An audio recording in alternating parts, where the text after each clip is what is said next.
Buenos días y bienvenidos al 10º video de nuestra pequeña introducción a la filosofía.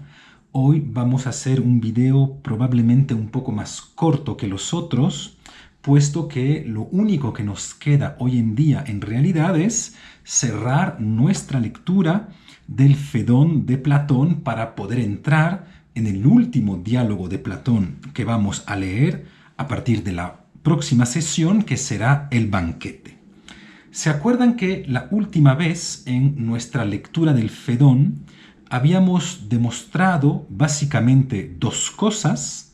Habíamos intentado establecer que el objeto de la filosofía es la esencia de las cosas y habíamos visto también todo el problema de la inmortalidad del alma, puesto que en última instancia también la filosofía está vinculada con el problema del alma, puesto que habíamos visto que el sujeto de la filosofía, es decir, quien hace realmente filosofía, es el ser humano, obviamente, pero de manera más precisa es en realidad el alma del ser humano. Y se acuerdan que por caminos diferentes, pues la última vez habíamos intentado demostrar con Sócrates o habíamos intentado entender las diferentes demostraciones que Sócrates proponía para poder convencernos que el alma es algo inmortal. Pero esas teorías socráticas del alma o esas demostraciones de la inmortalidad del alma que presenta Sócrates, pues se exponen en realidad a varias objeciones. Se oponen como mínimo a dos objeciones que va a presentar Simias por una parte y que va también a presentar Cebes por otra parte.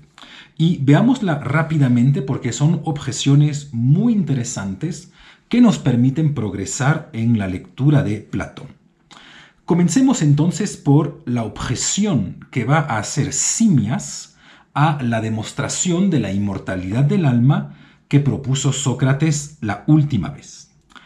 Y la objeción de Simias pues, se fundamenta en realidad sobre el modelo del alma en tanto que armonía, que es una teoría que muchos sabios ya compartían en la antigua Grecia.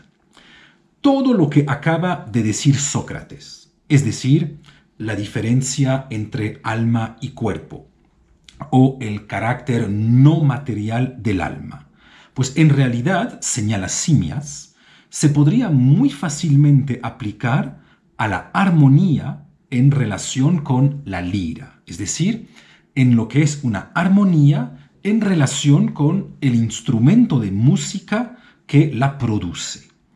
Por lo que Simias va a intentar decir que la diferencia que existe y que él mismo reconoce entre cuerpo y alma, pues no significa necesariamente que cuerpo y alma puedan existir el uno sin la otra. Por decirlos en términos filosóficos, la diferencia no significa necesariamente la independencia. Y tal como lo vemos en el ejemplo excelente que utiliza Simias de la armonía, me imagino que todos estaremos de acuerdo para decir que la armonía no es algo corporal y que sin embargo la armonía no puede existir sino como una manifestación de algo corporal. En este caso, pues como la manifestación de un sonido que surge a raíz de un instrumento de música que es perfectamente corporal. Así bien entendemos que la armonía no puede existir sino como emanación de la lira, por lo que cuando la lira se rompe, pues ya no es posible producir absolutamente ningún tipo de armonía. Por lo que Simias va a intentar mostrar es que la armonía, bien es cierto que no es algo corporal, pero sin embargo se sostiene en algo corporal. Y es interesante notar que esa teoría de la emanación, pues es paradójicamente una de las teorías que más se defiende hoy en día en lo que se conoce como la filosofía de la mente. Obviamente, hoy en día ya no se habla de alma, se va a hablar mucho más de conciencia o de mente, pero muchos filósofos de la mente contemporáneos retoman, sabiéndolo o no, pues esta famosa objeción que le hace Simias a Sócrates, según la cual la separación entre cuerpo y alma no significa que exista una independencia total entre ambos. Y entonces si ven que la primera objeción que se hace a las demostraciones de la inmortalidad del alma, tal como las presentó Sócrates, pues es en realidad relativamente clara. El carácter invisible, separado y sutil del alma no basta para establecer su sobrevivencia después de la muerte del cuerpo, exactamente de la misma manera que la armonía, por no corporal que sea, no puede sobrevivir a la ruptura de la lira que la produce. La segunda objeción, es decir, la objeción que le presenta Cebes a Sócrates, es una objeción un poquito diferente. La objeción de Cebes, en realidad, cuestiona la misma diferencia entre la duración y la eternidad. El hecho que el alma haya existido antes del cuerpo, antes de su encarnación, lo que hemos intentado mostrar, o lo que Sócrates intentó mostrar la última vez con el problema de la reminiscencia, pues el hecho que el alma haya existido antes del cuerpo no basta para establecer su eternidad, ya que tal como lo vemos cada día, muchas cosas pueden durar bastante tiempo sin durar necesariamente para siempre. E incluso podemos imaginar, tal como lo hace el mismo Cebes, que el alma tenga un número limitado de encarnaciones, después del cual simplemente el alma como tal desaparecería. Podemos imaginar efectivamente que en cada reencarnación el alma pierda algo y se canse. Cito el texto, página 88a. Podemos imaginar que el alma no se fatigue en los sucesivos nacimientos y no concluya al fin por perecer en una de esas muertes. Por lo que en realidad nadie debería presentarse con tranquilidad frente a la muerte, ya que si bien sabe que su alma fue, pues esto no es una garantía necesaria para saber que su alma continuará a ser. Tal vez estemos viviendo, dice Cebes, la última encarnación que nos tocó vivir, y tal vez en la próxima muerte que vayamos a tener será efectivamente y definitivamente la última muerte después de la cual ya no hay reencarnación. Entonces, si ven que el texto presenta dos objeciones radicalmente diferentes a las demostraciones de la inmortalidad del alma que pensó poder presentar Sócrates un poco antes en el texto. Por un lado, el hecho que alma y cuerpo no sean sustancialmente la misma cosa no significa que el uno no dependa del otro.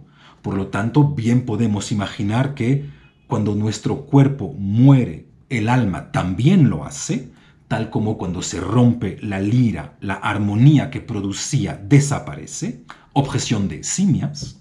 Y segunda objeción de Cebes, tal vez Sócrates no piensa suficientemente la diferencia entre duración y eternidad. Bien es cierto que podemos imaginar que el alma dure e incluso podemos imaginar que se reencarne varias veces, pero no por eso hemos demostrado hasta ahora que dentro de esta duración vamos a encontrar algún proceso infinito que nos va a llevar a la eternidad. Y para contestar a estas dos objeciones, Sócrates comienza por señalar una especie de apuesta. Una especie de apuesta que nos hace pensar en realidad en la apuesta que presentó en el siglo XVII un filósofo francés muy famoso que se llama Blaise Pascal, del cual festejamos este año los 400 años de su nacimiento. Y en pleno siglo XVII, pues Blaise Pascal lanza una figura muy conocida en la historia de la filosofía, que es su famosa apuesta en lo que se refiere a Dios. Y Blaise Pascal plantea la opción siguiente y dice: en realidad solo existen dos opciones. O bien Dios existe, o bien Dios no existe. Probablemente nunca podamos llegar a demostrar si es que Dios existe o si es que Dios no existe. Pero sin embargo, dice Pascal, que era además un matemático excelente, extremadamente fuerte sobre todo en el campo de las estadísticas y de las probabilidades, pues dice lo más racional es apostar a que Dios existe. ¿Y por qué razón es racional apostar sobre la existencia de Dios? Pues simplemente por la razón siguiente. O bien toda mi vida habré vivido bien y después de la muerte, como Dios existe, me llevará a la vida eterna. Pues en este caso habré ganado todo. Habrá sido una apuesta excelente. O bien vivo mi vida bien y después de fallecer, pues me doy cuenta que lastimosamente Dios no existe. Pues en realidad no importa tanto, porque si es que Dios no existe, no habré perdido absolutamente nada. Habré vivido bien sin perder absolutamente nada. Pues si ven que en este caso, va a decir Pascal, es racional apostar que Dios existe, porque es una apuesta de la cual solo pueden salir dos resultados. O bien, si es que Dios existe, gano muchísimo, gano la vida eterna. O bien, si es que Dios no existe, no pierdo absolutamente nada, porque simplemente habré vivido bien a lo largo de mis años sobre este planeta. Pues es algo un poco parecido que va a plantear Sócrates antes mismo de contestar a las dos objeciones de Simias y de Cebes. No es que Sócrates no vaya a contestar a estas objeciones, pero en realidad, incluso más allá de las respuestas racionales que podamos aportar a estas objeciones, o antes de las respuestas racionales que Sócrates va a aportar a estas objeciones, pues, el mismo hecho de apostar por la teoría que defiende Sócrates es beneficioso para la vida de uno. ¿Ya? Si ven que siempre existe esa especie de oposición teórica y existencial en el campo de la filosofía. Bien es cierto que les voy a contestar racionalmente, dice Sócrates. Bien es cierto que voy a refutar sus dos objeciones. Pero tomen nota, al nivel existencial, que incluso antes que les conteste, pues es mejor apostar por mi teoría que por su teoría a ustedes. Por la razón siguiente. Sócrates dice que hay que apostar por la inmortalidad del alma, ya que si en última instancia esa teoría es verdadera, pues nos habremos preparado bien para poder vivir nuestra siguiente vida. Nos habremos preparado bien para poder reencarnarnos una vez más. Y por otro lado, si esa teoría es falsa, pues como mínimo no habremos molestado a nuestros amigos a la hora de morir y no nos habremos estresado durante toda nuestra vida. Es lo que dice claramente Sócrates en la página 91b. Les cito algunas líneas. Pues habla Sócrates. Pues calculo, querido camarada, mira qué interesante, que si es verdad lo que yo digo, está bien el dejarse persuadir. Y si no hay nada para el que muere, entonces, al menos durante este tiempo mismo antes de morir, seré menos molestoso a los presentes sin lamentarme. Ven aquí entonces una vez más que encontramos dos argumentos vivenciales a favor de la filosofía, a favor del hecho de hacer tal como si el alma fuera inmortal, exactamente tal como sucederá en el siglo XVII en la apuesta de Pascal. Si es que en última instancia mi alma es realmente inmortal, pues la filosofía me habrá preparado para mi siguiente encarnación. Si es al contrario que finalmente el alma no es inmortal, pues como mínimo no habré molestado a mis amigos con la finitud humana a lo largo de mi vida y tampoco habré vivido yo mismo con el miedo a la muerte a lo largo de mi vida. Así que ven que quien piensa o quien apuesta que el alma es inmortal, pues de cierta manera gana sobre todos los diferentes terrenos. Y sin embargo, Sócrates no se va a quedar ahí.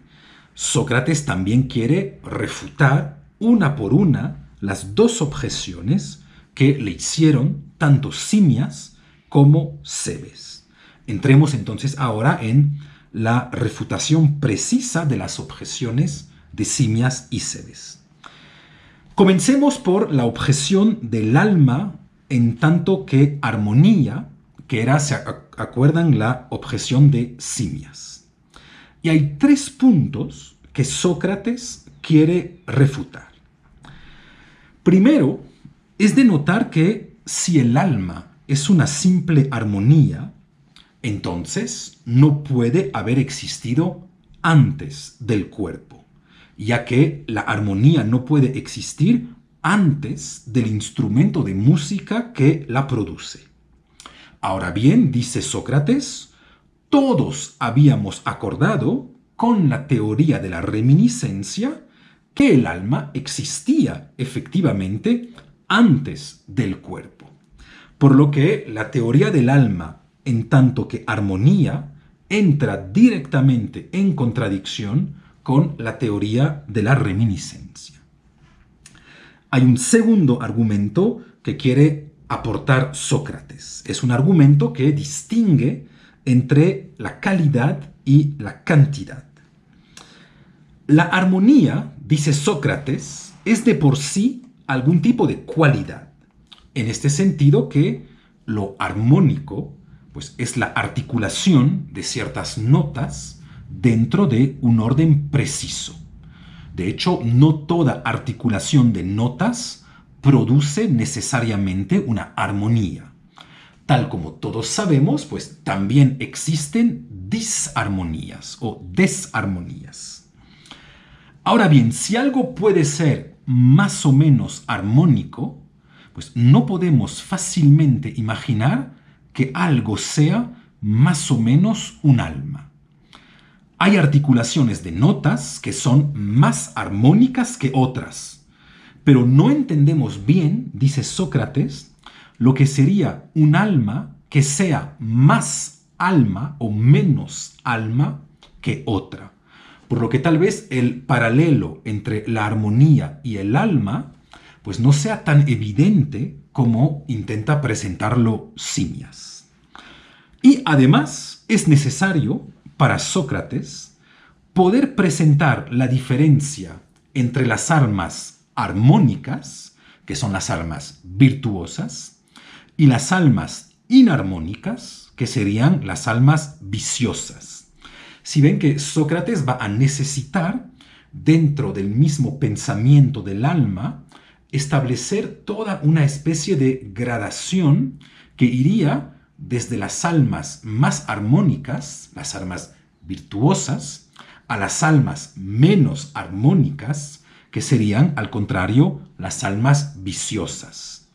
Por lo que el hecho de pensar que el alma es de por sí una armonía, impide además pensar la diferencia entre alma virtuosa y alma viciosa, ya que si el alma es de por sí una armonía, pues esto implicaría que toda alma es de por sí un alma virtuosa.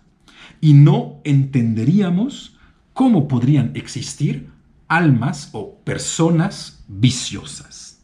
Entonces, si ven, este segundo argumento consiste en decir que el hecho de decir que el alma es de por sí y en sí una armonía, ya no nos va a permitir pensar el hecho que existan diferentes tipos de almas. Las almas armónicas que viven en adecuación con todo lo que hemos podido decir acerca de las leyes del cosmos, y por otro lado las almas inarmónicas que al contrario serían las almas que violan las leyes del cosmos o las almas viciosas. Por lo que cristalizar o fusionar el concepto de alma con el concepto de armonía nos va a impedir pensar que hay almas armónicas, pero que hay también almas disarmónicas que no por eso dejan de ser almas, simplemente son almas viciosas. Por lo que el alma no es para Sócrates de por sí una armonía. Y finalmente, tercer argumento de Sócrates, existe una diferencia fundamental entre la relación entre el alma y el cuerpo, por un lado, y la relación entre la armonía y la lira, por otro lado. Cuando el alma se impone al cuerpo, por ejemplo, cuando el amor me hace temblar o cuando la tristeza me hace llorar, pues bien vemos que la armonía, por su lado, no puede tener absolutamente ningún impacto sobre la lira, sino únicamente lo contrario. Bien podemos pensar que el alma tiene un impacto sobre el cuerpo y también que el cuerpo tiene un impacto sobre el alma. Es algo que fácilmente todos entendemos. Cuando consumí de manera excesiva alcohol, pues el impacto que tiene el alcohol sobre mi cuerpo también impacta sobre mi alma, mi capacidad de pensar, mis emociones, mis afectos, etc. Por otro lado, también sabemos que existe una relación, ya no cuerpo-alma, sino alma-cuerpo. Hay ciertos estados mentales que tienen un impacto directo sobre mi cuerpo. Piensen aquí en el impacto que puede tener sobre nuestro cuerpo, pues ciertos estados de miedos, de angustia o de melancolía. Por lo que vemos que en la relación cuerpo-alma, lo que vamos a tener que pensar es una relación a doble sentido. El cuerpo impacta el alma y el estado del alma impacta el estado del cuerpo. Al contrario, señala Sócrates, en la relación entre la lira y la armonía ya no encontramos esta posibilidad de reciprocidad o de impacto mutuo. La relación entre la armonía y la lira parece absolutamente unívoca. La lira influencia a la armonía sin que la armonía, por su lado, pueda influenciar a la lira. Por lo que cuando la relación cuerpo-alma es una relación a doble sentido, la relación lira-armonía parece ser una relación que va según un solo sentido. Vemos entonces que por esos tres motivos, pues no es verdaderamente racional, tal como quería hacerlo Simmias, pensar que el alma es una especie de armonía producida por el cuerpo, puesto que existen diferencias mayores entre la relación cuerpo-alma y la relación lira-armonía. Pasemos ahora a la refutación de la objeción de Cebes. Les recuerdo que esta objeción establecía que el alma bien puede tener un número limitado de reencarnaciones y que por lo tanto no basta con haber demostrado que algo dura para haber demostrado que algo es inmortal o que algo es eterno. Y para poder refutar esta objeción es necesario pensar en lo que puede significar la misma muerte y en lo que puede realmente morir, ya que lo que se trata de pensar en última instancia, pues es si, después de varios ciclos, el alma puede morir de cansancio o puede morir de desgaste. Y Sócrates comienza señalando que durante toda su juventud estudió las ciencias de la naturaleza, que son las que mejor analizan lo que nace, lo que existe, lo que muere, y sobre todo son las que mejor analizan la causa de la desintegración de ciertos seres, ya sean seres vivos o no.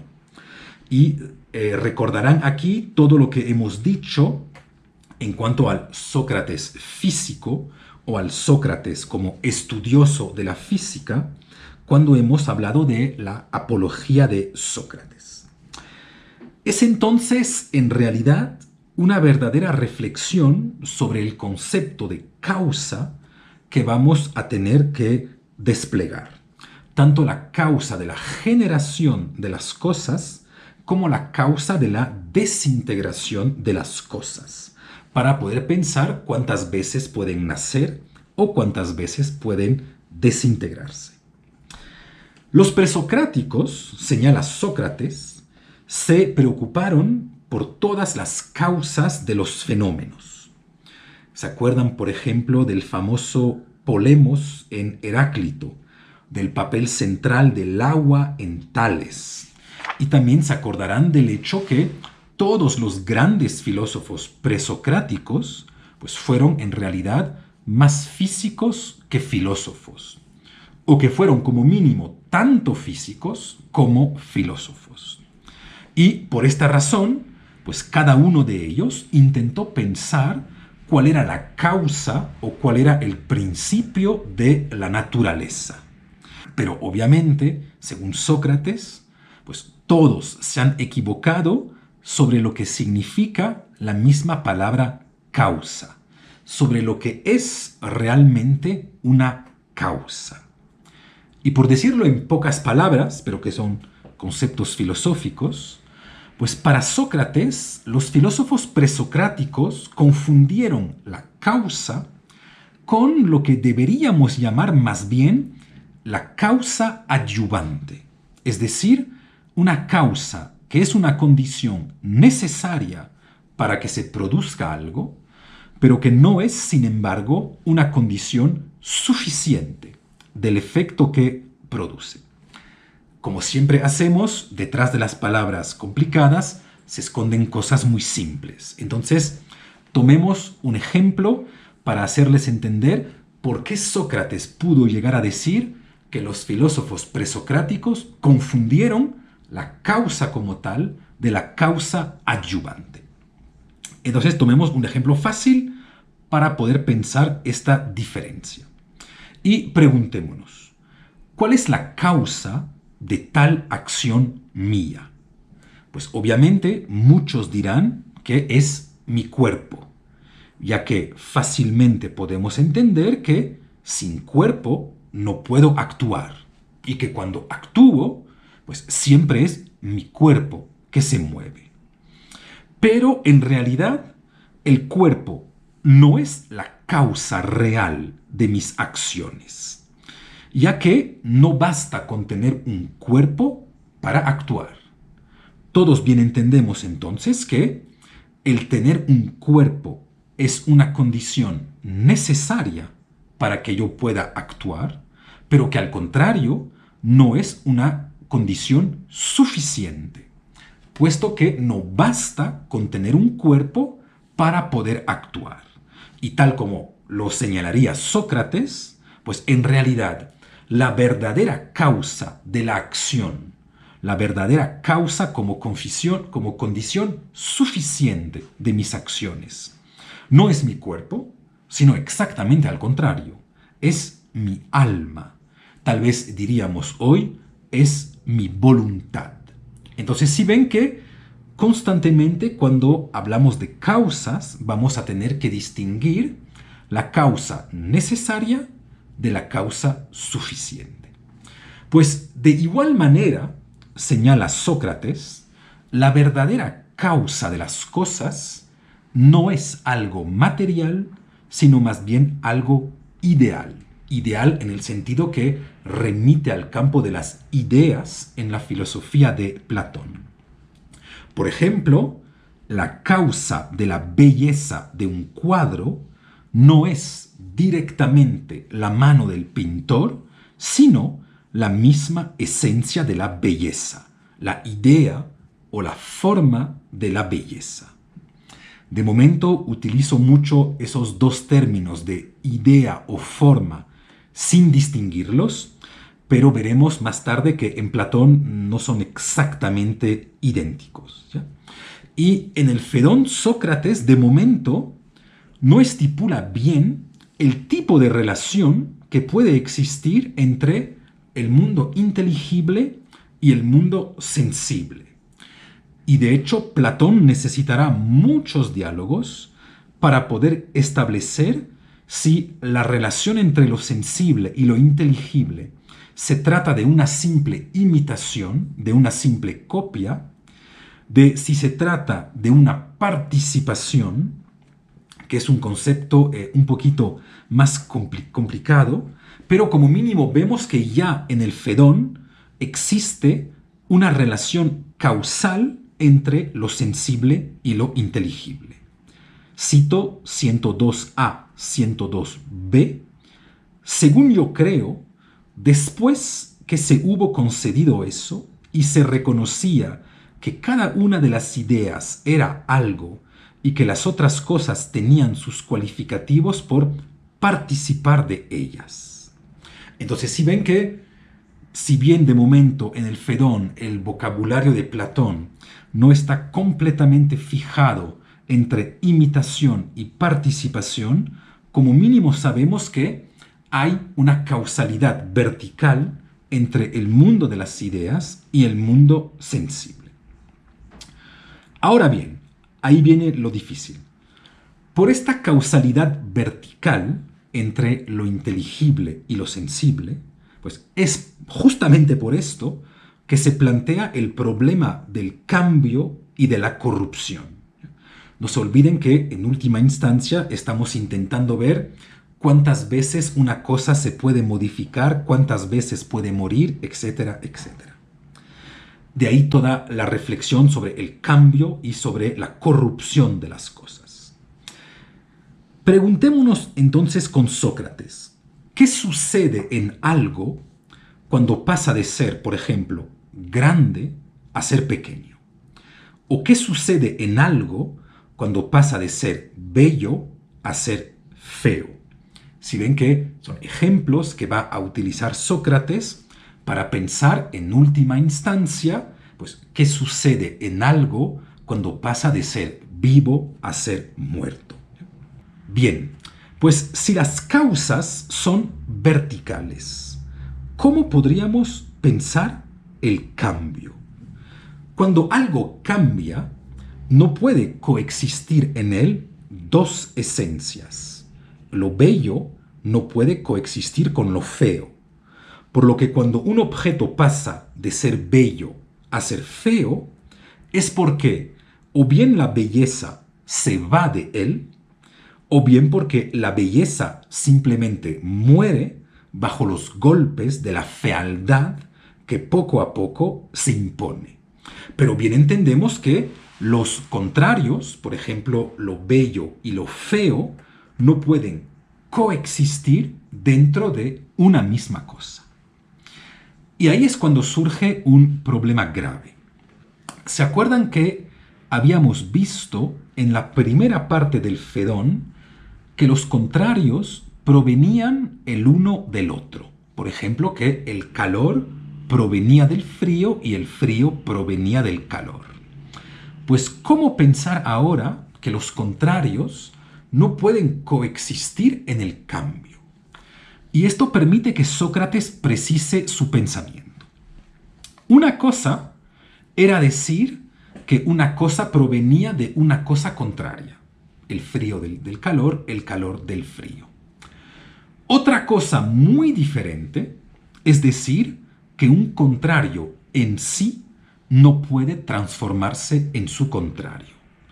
Por decirlo en palabras simples, una cosa es hablar de cosas contrarias, otra cosa es hablar de los contrarios de por sí. Miren algo fácil. El agua fría puede provenir del agua caliente que dejamos a una temperatura ambiente. Una cosa fría puede provenir de una cosa caliente. Pero no por eso vamos a decir que lo frío se transforma en lo caliente. Lo que es para Sócrates de por sí imposible. Bien es cierto que una cosa puede generar una cosa que tiene características contrarias, pero la cualidad de un contrario no puede transformarse en una cualidad exactamente diferente. Lo bello no se hace feo. La belleza no se puede transformar de por sí en fealdad. Lo que sí puede suceder es que una obra bella pueda hacerse una obra fea. Pero sí ven que son dos cosas radicalmente diferentes. Por un lado vamos a decir que una cosa puede cambiar de cualidades, una obra fea se transforma en una obra bella. Algo muy diferente sería pensar que una cualidad de por sí puede transformarse, que lo bello puede transformarse en lo feo o que lo feo puede transformarse en bello. Y ahora bien, tal como señala Sócrates, no toda cosa puede en realidad transformarse en una cosa contraria. Ciertas cosas no pueden recibir los contrarios sin dejar de ser lo que son. Eso es algo, una vez más, sumamente fácil. Por ejemplo, la nieve es fría y no podría pasar a ser nieve caliente. Por una razón muy simple, la nieve caliente ya no es nieve, es simplemente agua. Y ven cómo este caso de la nieve muestra algo fundamental. No solo las ideas son inmóviles, en este sentido que lo bello siempre será lo bello, lo frío siempre será lo frío, ya que no podemos imaginar a un frío caliente, sino además hay ciertas cosas que también no pueden cambiar sin dejar de ser lo que son. Por ejemplo, no solo lo frío no puede dejar de ser frío, sino además la nieve no puede dejar de ser fría sin dejar de ser nieve. Y este punto es absolutamente fundamental porque lo que nos está diciendo aquí Sócrates es que no solo las formas o las ideas no provienen de sus contrarios, en ese sentido que la belleza no proviene de la fealdad, sino que además hay algunas cosas que no provienen de la generación por los contrarios. La nieve fría no proviene de la nieve caliente, sino de agua caliente que se enfrió y se congeló. Hemos entonces avanzado aquí un gran paso, que es el paso siguiente. Tanto las formas, lo que ya sabíamos, como algunas cosas, y eso es lo que no sabíamos hasta ahora, pues no soportan que les pueda llegar algo contrario. La nieve no puede aceptar que le llegue calor sin dejar de ser nieve. El número 3 no puede aceptar que le llegue la característica de ser par sin dejar de ser el número 3. Por lo que existen ciertas cosas, no todas, pero ciertas cosas, que están esencialmente vinculadas con una característica.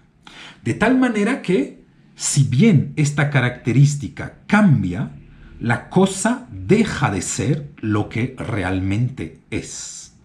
Si ven que al parecer vamos a tener que distinguir dentro del mundo de las diferentes características de las cuales gozan las cosas. Algunas características que se pueden modificar sin que la cosa deje de ser lo que es, de otras características que en ningún caso pueden modificarse, puesto que este cambio llevaría a que la cosa deje de ser realmente lo que es, tal como si existiesen unas características primeras o fundamentales que determinan a la misma esencia de la cosa, y por otro lado, algunas características más secundarias, más marginales, que tranquilamente se pueden modificar durante el tiempo de la existencia de la cosa. Entonces, ¿cuáles son esas cosas? ¿O cuáles son esas cosas específicas que no pueden aceptar recibir algún tipo de contrario sin dejar de ser lo que son? Pues no son todas en realidad, puesto que bien entendemos que un cuerpo bello pues puede pasar a ser un cuerpo feo sin, por lo tanto, dejar de ser el mismo cuerpo. Y de hecho, es algo que todos conocemos en nuestras vidas, entre el momento en el cual éramos bebé, fuimos niños, fuimos adolescentes y somos adultos, pues hay una multiplicidad de cualidades que se modificaron en nosotros y, sin embargo, seguimos pensando que somos la misma persona. No digo tenemos razón de pensar que seguimos siendo la misma persona, pero como mínimo mucha gente piensa que seguimos siendo la misma persona. Entonces, ¿cuáles son esas cosas que no pueden modificar una característica fundamental de ellas sin dejar de ser realmente lo que son? Pues son aquellas, dice Sócrates, que se ven impuesto alguna característica por una forma o por una idea. Veamos. El perro puede ser grande o puede ser pequeño. Puede ser blanco o puede ser negro. Puede ser manso o puede ser bravo. Si ven que todas esas características en él pueden variar, pueden transformarse la una dentro de la otra sin que el perro deje de ser perro. Sin embargo, notarán cómo el perro no puede ser animal o no animal. Cuando se trata del perro, la característica animal no goza del mismo estatuto que su característica, por ejemplo, de blanco, ya que no puede perder su animalidad sin dejar de ser perro. Lo que se determina estructuralmente, entonces, por cierta característica, pues no puede recibir la característica contraria, dado que ya no padecería un cambio, sino una verdadera transubstanciación.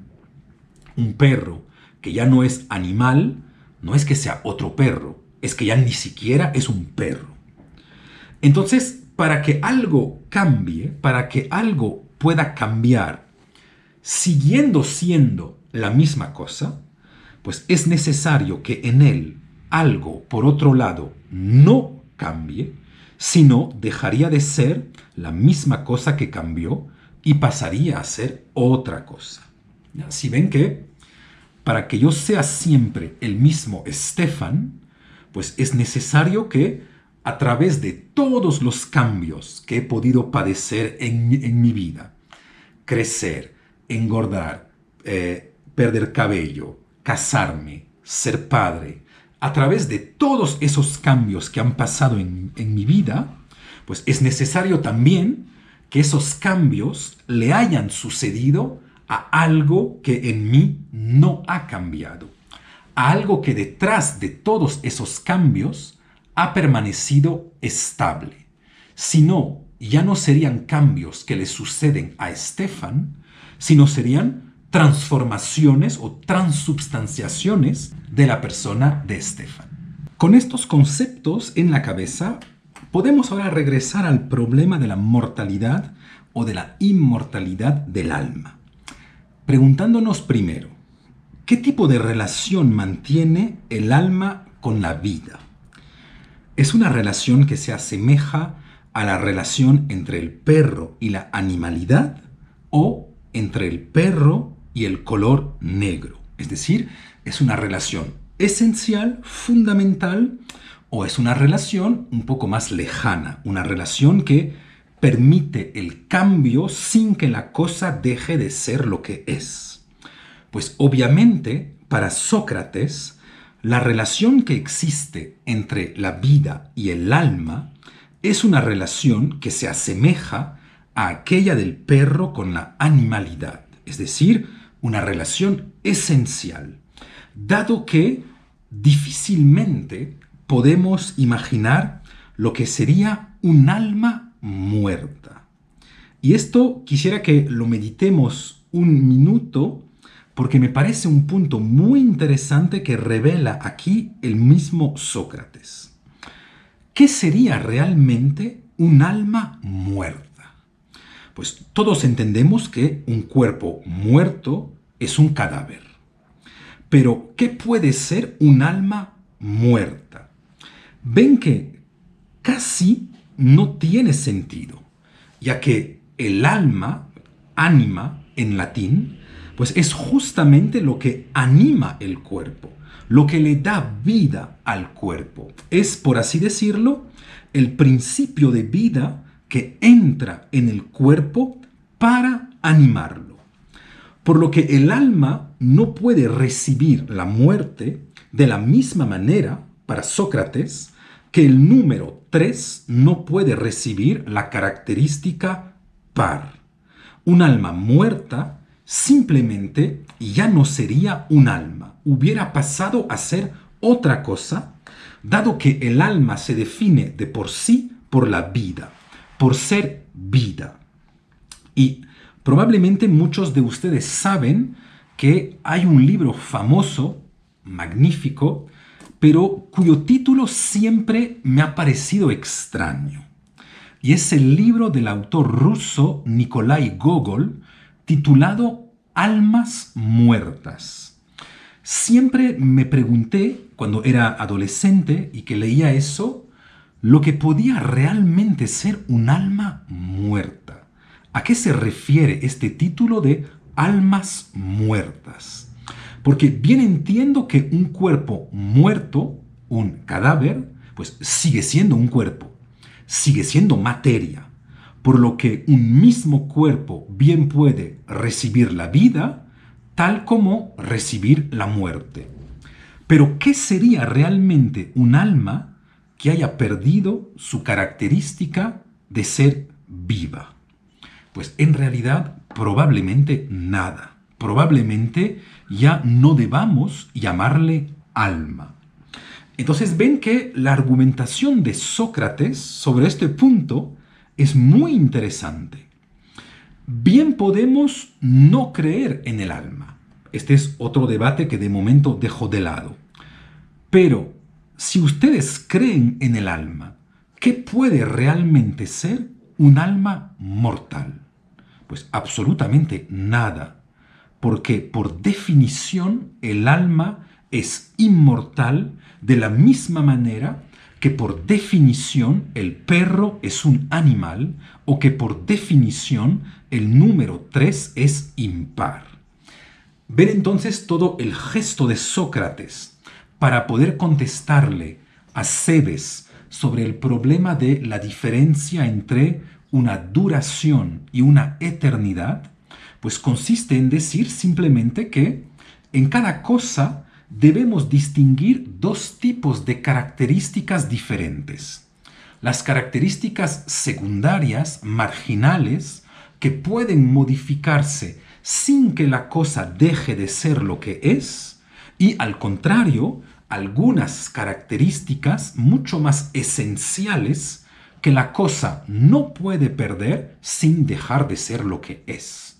Pues para Sócrates, ese tipo de relación esencial es justamente la relación que mantiene el alma con la vida. El alma es, por definición, eterna y no simplemente duradera durante algún tiempo largo, sino que literalmente eterna e inmortal, pues simplemente porque no se puede llegar a pensar lo que sería un alma mortal. No podemos realmente pensar lo que significaría fallecer para un alma. Ver entonces que queda demostrado, como mínimo para Sócrates, exactamente lo que él quería. Es decir, queda demostrado que el alma existe tanto antes que después de la muerte. Simplemente porque, por definición, el alma es inmortal. Podemos entonces ahora cerrar todo lo que hemos visto acerca del Fedón y entender cómo nos ha permitido avanzar sobre el camino de la pregunta ¿qué es la filosofía? Hay 3 puntos importantes que vamos a tener que recordar siempre en el Fedón. Primero, hemos podido determinar lo que constituye el objeto de la filosofía. Y se acuerdan que hemos determinado que el objeto de la filosofía es la idea, la forma, el eidos, es decir, en última instancia, la esencia de las cosas. La filosofía, desde Platón, aunque después esto se haya roto en diferentes momentos de la historia de la filosofía, pero como mínimo la filosofía desde Platón se determina ante todo como una búsqueda de las esencias. También en el Fedón hemos podido determinar cuál era ya no el objeto, sino el objetivo de la filosofía, es decir, hacia qué apunta realmente la filosofía. Y la respuesta en este caso sería que la filosofía apunta a acostumbrar el alma a liberarse del cuerpo, apuntando siempre hacia las esencias conceptuales o ideales de las cosas, pues el filósofo se va acostumbrando a no preocuparse de las características sensibles, a no preocuparse por las características secundarias y materiales de las cosas, sino focalizarse exclusivamente sobre lo que las cosas contienen de ideal, de formal o de esencial. Por este motivo, pues el filósofo se acostumbra a establecer una comunicación directa entre su alma y las ideas de las cosas, razón por la cual el filósofo se acostumbra a liberarse de su cuerpo, es decir, tal como el mismo Platón dice, aprende a morir. Y el tercer punto que hemos podido rescatar del Fedón es que además del objeto de la filosofía, además del objetivo de la filosofía, también tenemos ahora claro cuál es el sujeto de la filosofía. Este sujeto, obviamente, de manera global es el ser humano, puesto que la filosofía es algo de seres humanos, de seres finitos, pero dentro de este cuerpo humano hemos podido precisar que el verdadero sujeto de la filosofía es en realidad el alma del filósofo. Lo que filosofa en mí es mi alma, por una razón muy simple, pues porque mi alma comparte la misma substancia o la misma ontología que las esencias o que las ideas. Con esto entonces podemos cerrar el Fedón y la próxima vez vamos a hablar de amor, vamos a hablar del problema del amor en Platón.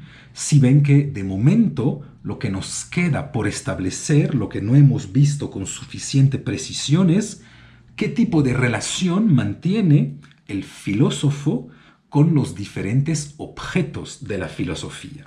Y bien se imaginan que en este caso el amor va a ocupar un papel fundamental, puesto que se encuentra dentro de la misma definición de la filosofía. Así que muchísimas gracias por haber asistido a la última clase de hoy que hemos dedicado al Fedón y la próxima vez comenzaremos a leer uno de los textos más famosos de Platón, uno de los textos más deliciosos de Platón, que es el banquete. Muchas gracias por su atención. Nos vemos dentro de 2 semanas. Muchas gracias.